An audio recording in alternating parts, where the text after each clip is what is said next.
Thank you so very much. Whew. I was all enwrapped in that song. I thought, I've got to do something here. What was that? Oh, yes, I remember. So today is indeed a very special day. We get to welcome to our community some newly licensed practitioner and minister. I know. So I would like to invite our existing practitioners, our new practitioners, and our new minister to come up here and join me on stage.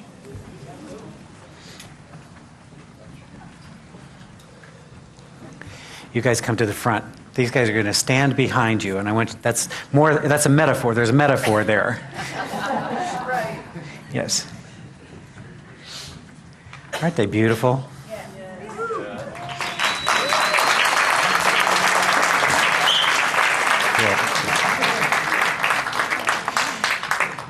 So some of you are saying, well, what the heck is a practitioner anyways?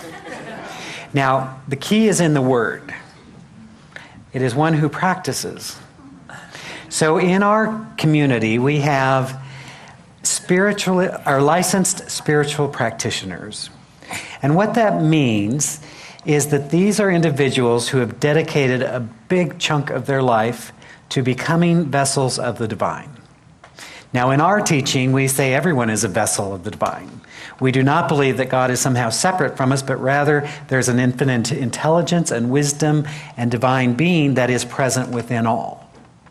Not everybody has awoken to that fact or reality. So in our teaching, we have developed a group of people that we call licensed spiritual practitioners, which means that they started some point along the way and they said, oh, I'll take that basic spiritual principles class. What could possibly go wrong? Yeah. Right. And in that, they said, wow, they learned some basic spiritual principles, and they said, I want to go deeper. And so that led into 2 more years of study to prepare them to go into 2 years of practitioner training. I say this because it is not a light commitment. It is deep, it is dark sometimes, and it is powerful. And so in this journey, the journey is not that you get a whole bunch of new principles when you get into practitioner training. It is, are you willing to look at those areas in your own life where you may be limiting the divine? Through faulty belief, through limited ideas. And are you willing to bring those to the light to be healed so that then you can be a presence for others to know their own divinity? So in this 4 years of intense study and deepening, there are breakdowns that happen. I just want you to know that. These are not always the enlightened beings that you see standing up here today. There's tears, there's joy, there's laughter, there's doubt, there's wonderment. It's all mixed into the fullness of life. But through that, through their dedication and persistence, they've gone through this training. At the end of the training, they are invited to take a written test. And in that written test, they get to share all the wonder and knowledge that they've gained over the last 4 years. And then if that weren't enough, having passed that, they get to sit before a panel of practitioners and ministers who are then saying, okay, you don't look too crazy to let loose in the world. Or some version of that, right? So I just want you to hear what a deep commitment it is that these people make so that they can sit with you and say, I know a truth. And the truth is there's a divine intelligence working in and through and as you. And as we join together in that presence, as Jesus said, where 2 or more are gathered in the name of the I Am, it is revealed and healing occurs. So to these beloved souls, let me read their names because there's 2 that are not here. Diane Christensen and Linda Forrest had another journey today, but they aren't here, but they're here in spirit. And then Jim Ferris, Jody Jolly, Teresa Martin McCrae, Anita Sheff, Camille Winnie, and Farrell Zeman are newly licensed practitioners, and so it's our privilege to place these practitioner stoles upon your shoulders.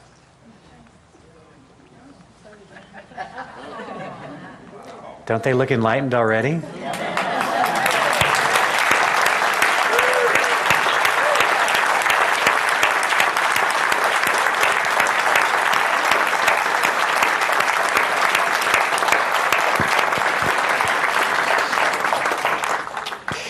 So,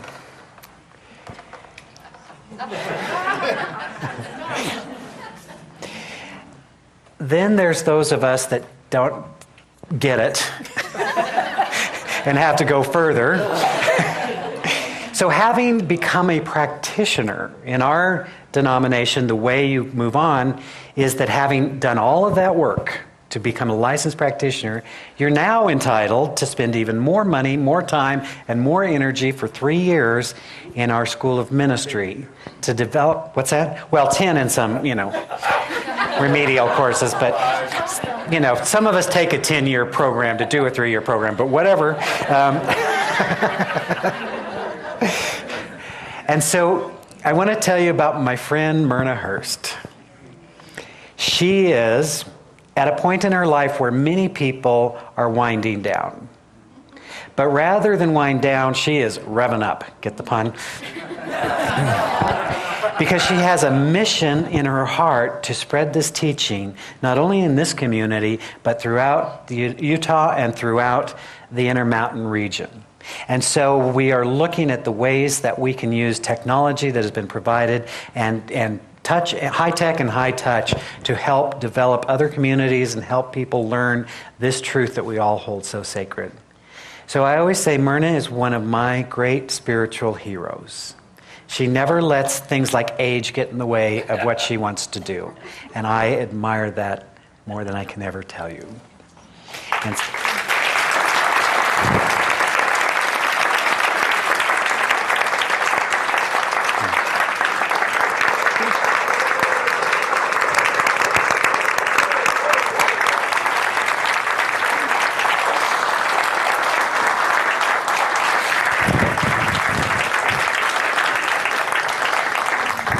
the other thing you learn is how to cry a lot in this teaching. So thank you all. You are a blessing to this community. More importantly, you're a blessing to this world. I'm so grateful to be on this journey with you. Just so proud. You know what a gift it is and what a wonderful thing it is to be in spiritual community. I talk about this all the time. But you see, for many, many years, I took the Lone Ranger approach to life. Right? I can do this. And I can do it all by my own, except for that little guy that keeps following me around. But, right? But how much better it is to be in spiritual community together. Because what I find is that when some are up, others are down. And luckily for us, when we're down, someone else is up. And so out of that, we create something more that says, this too shall pass. That we can, as Linda said so beautifully, be in spiritual community at all the seasons of our lives.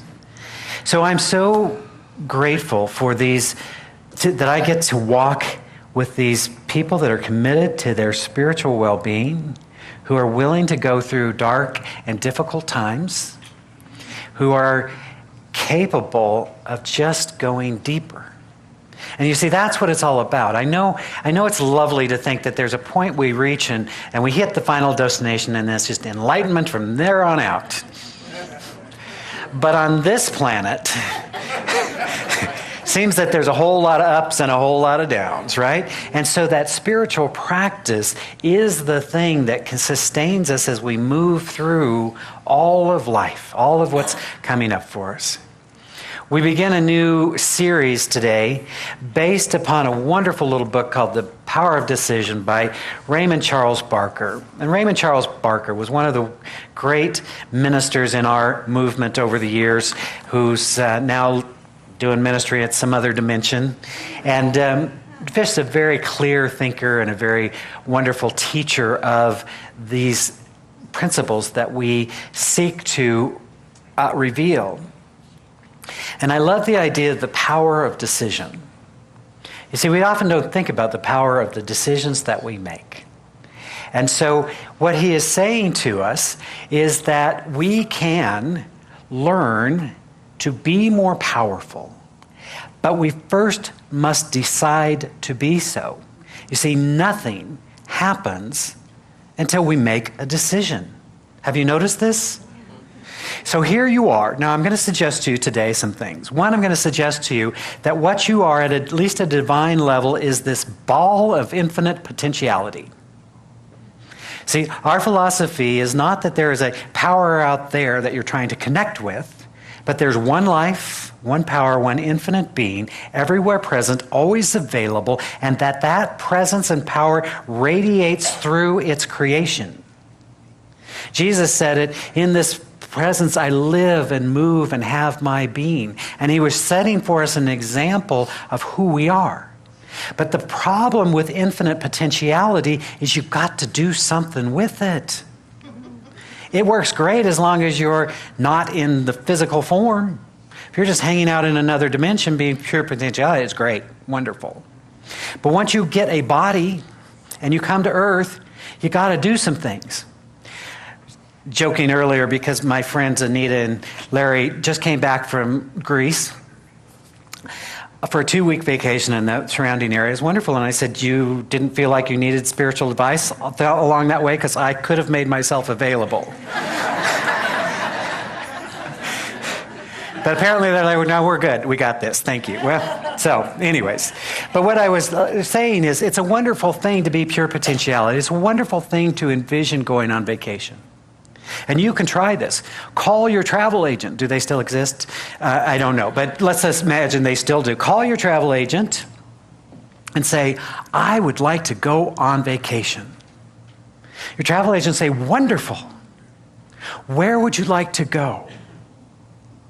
You say, well, I'm just kind of feeling into the energetic of this thing and visioning and meditating, and your lovely, well-trained travel agent says, well, why don't you call me back when you make a decision?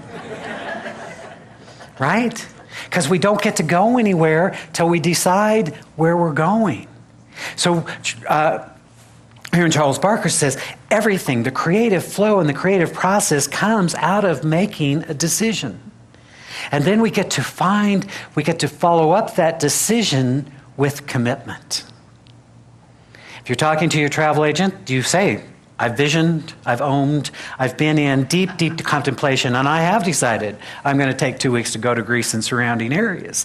And they say, that's wonderful. We have an amazing package available to you right now. All I need from you now is your credit card. Oh, well, I don't want to give you that. I want what I want. But they say, no, you must follow up your decision with a commitment. This is not only true for vacationing, this is true for your life. That when you make a decision and you commit to that decision, you have to do the things necessary to bring that into being. Now, as you know, I love to look at the etymology of words. Where do they come from? What do they mean? And so, decide is a wonderful word. It means D, the DE part of it, is off. And the root of side is to cut.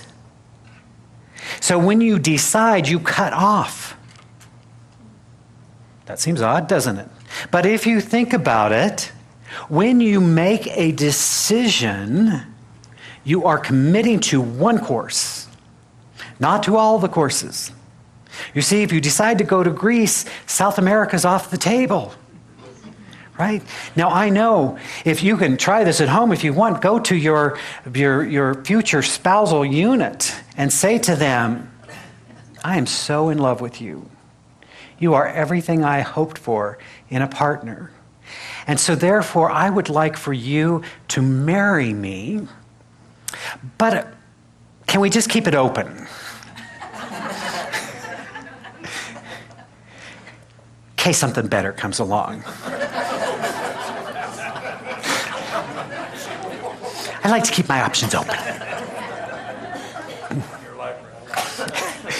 I'm going to suggest to you that is not going to be a conversation that ends well. You will not get the result you want, right? Because what we say when we say, will you be my partner for life, is that I am now cutting off all the other options. It's you, me, and our life together. Now, as I said earlier, some of us married the other guy but didn't realize that was the agreement. Now we've, a few marriages under our belt, we're figuring some things out, right? Right?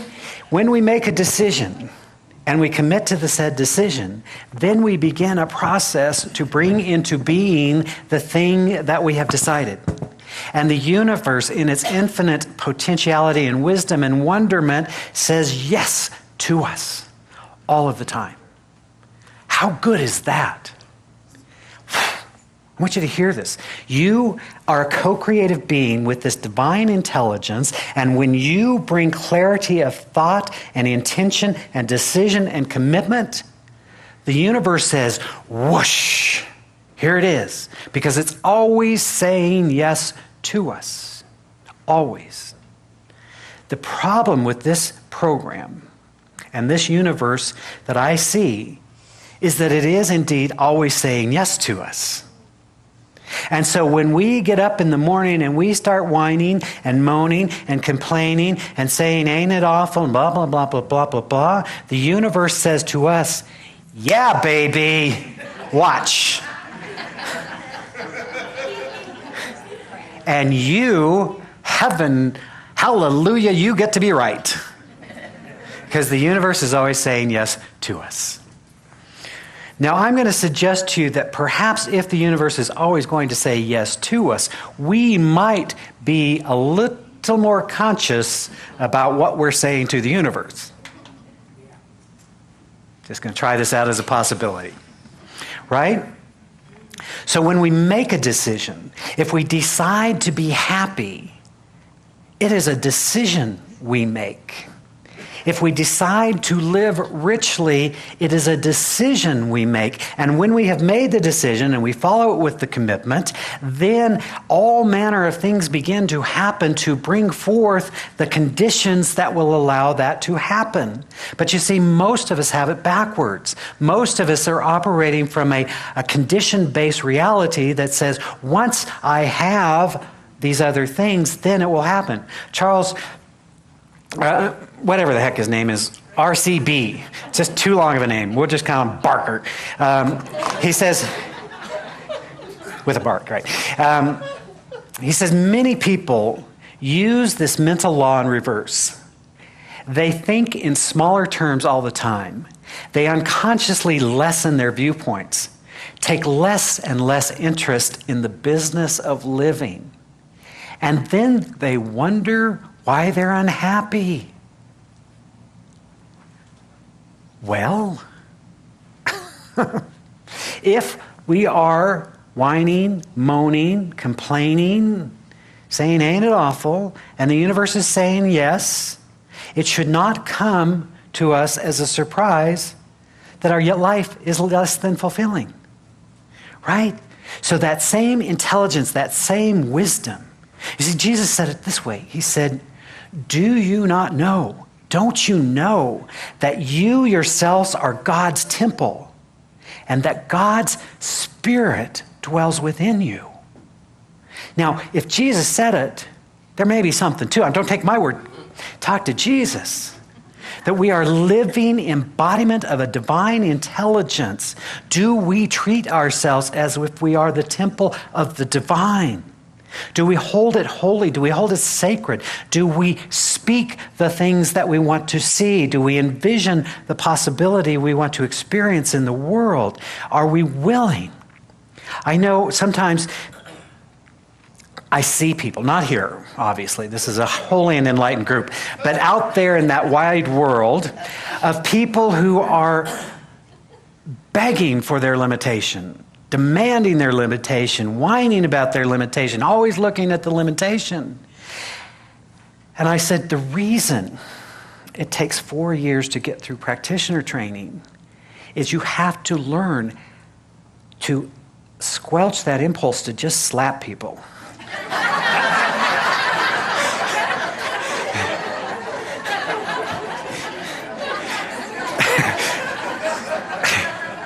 The principles you get in about 3 weeks. It's that lower level, right? Do you not know that you are the living temple of the divine?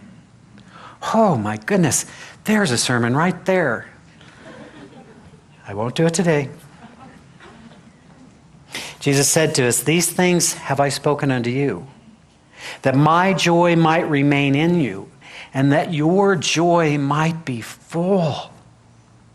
I have come that you might have life and have it more abundantly." You see, the masters are teaching us that there is a dimension and a reality that is transcendent of this world, but is experienced in this world.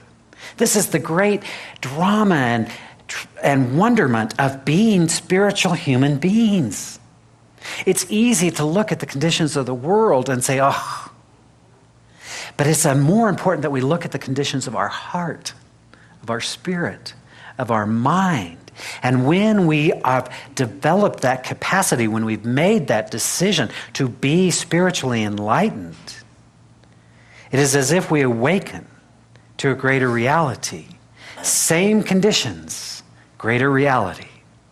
And we see in the midst of chaos, we see order. In the midst of dis-ease, we see wholeness. In the midst of pain, we see a greater possibility. You see, these wonderful souls who have chosen this path, that's what they're doing. They're learning to see, not by appearances, but see a divine reality and to call that forth. I love being on this journey. I love that we are learning and practicing the powers that are latent to everyone, but we are being conscious about it. We are learning to make new choices, new decisions, new intentions. We're learning to work with those spiritual principles. But you see, so often in the world, people make this decision and they act like when the condition changes, then I'll really get started. Raymond says to us, you can live a much fuller life right where you are in your present circumstances. Hear me now, saith the Lord. Or, right? You can live a much fuller life right where you are in your present circumstances. It does not require more money, a better job, a nicer home, or a different partner. Thank you. That's a relief right there. It does, however, require a change in consciousness. The moment you decide to live a richer life, your consciousness will devise the ways and the means of you having it. You see, nothing happens until a decision is made. If you make a new decision today, and you make a commitment to that decision, you should know what is following. Just because I believe in transparency, what you should know is those things that are unlike that truth you have declared for yourself do come up to be revealed and to be healed. Have you noticed this? You set a new goal for yourself. You're like, I got this, baby. And then the seeming thing that would seem to oppose that comes forward. This is good news.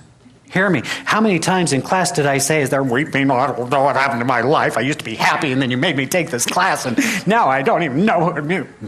And I'd be like, yes, now we're getting to it, baby. Now the healing begins, baby. Instead of this superficial, oh, life's good, everything's perfect, blah, blah, blah. It's like, oh, make me. Right? It's like, let's get down and dirty so we can know the truth of who we are. And then we allow that to be healed, and we become a healing presence for others. So be not dismayed by the appearances as they show themselves. Often what we find is those things that come up that appear to be contrary to the decision that we have made are simply the opportunity for a greater revelation, a greater understanding, a greater possibility to be emerged through you. So, wherever you are today, I'd invite you to, one, redefine yourself. You know what I hear people say sometimes? You may have heard them say this too. Well, that's just the story of my life. Do you know people say that? Again, not in this room, but right? And typically, they say that to explain when bad things are happening to them. I'm going to suggest to you, you might want to write a new story. You know, I've started going, oh my God, people just gave me some money. I'm like, that's just the story of my life. People show up, they love me, and it's like, that's just the story of my life. Tell a bigger, broader, wider story. You're the one that makes it up. Am I being too honest now or what, right? If you're making it up, why don't make up the one you want? So redefine yourself.